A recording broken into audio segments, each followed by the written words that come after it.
और आईटी कंपनियों की बात करें तो ये टैलेंट पूल के लिहाज से देश की ब्रांड एम्बेसडर बनकर उभरी हैं। बड़ी संख्या में स्टार्टअप्स भी इस सेक्टर से आए हैं।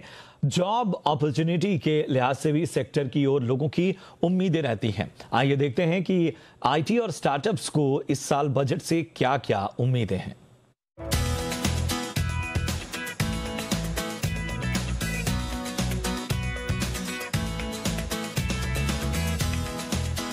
इंफॉर्मेशन टेक्नोलॉजी कंपनियों ने दुनिया भर में देश का नाम रोशन किया है। कम लागत में अच्छा काम कर आईटी कंपनियों ने देश के टैलेंट पूल का दुनिया में लोहा मनवाया है।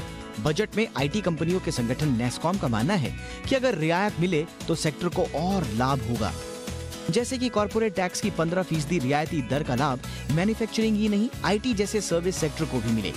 जो कंपनियां कॉर्पोरेट टैक्स की घटी दर चुने उन्हें भी बचे हुए मैट का लाभ मिले।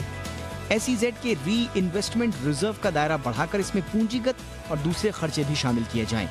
आईटी एसईजेड के जिन कर्मचारियों ने कोरोना संकट के बीच घर से काम किए हैं, उनके टैक्स स्टेटस पर भी सफाई की मांग की गई है। Remote working is set to continue beyond the pandemic.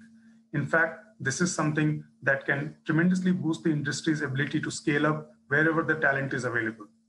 Now, we are working with the Commerce Ministry to enable changes in the SEZ rules so that even the SEZs will allow for long-term remote working.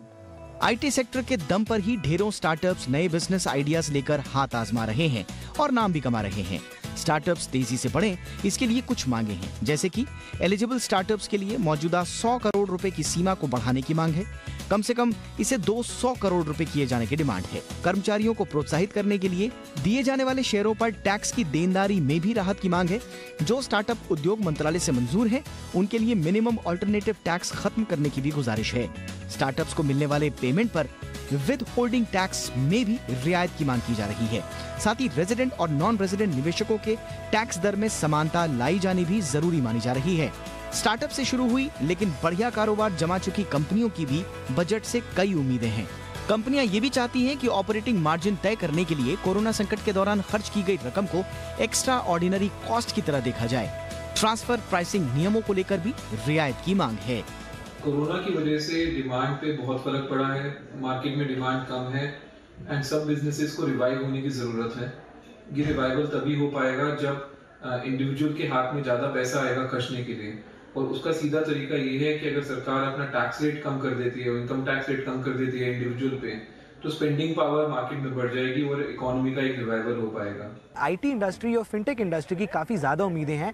IT industry चाहती है कि इस budget में employees और companies के लिए taxes में राहत दी जाए और स्टार्टअप्स को बूस्ट करने के लिए सरकार की तरफ से एक मेजर अनाउंसमेंट आए। दूसरे हाथ पर फिनटेक इंडस्ट्री चाहती है कि स्पेंडिंग कैपेसिटी बढ़ाने के लिए और डिजिटल पेमेंट्स की सक्सेस के लिए टैक्सेस में राहत देनी चाहिए और इंडस्ट्री को और एक डिजिटल पेमेंट्स को बूस्ट करने के लिए एमडीआर की जो राहत है उसको बाकी के डेबिट और क्रेडिट कार्ड्स पर भी एक्सटेंड करी जानी चाहिए। कैमरा पर्सन सुरेंद्र कुमार के साथ दानिश आनंद, जी मीडिया, दिल्ली।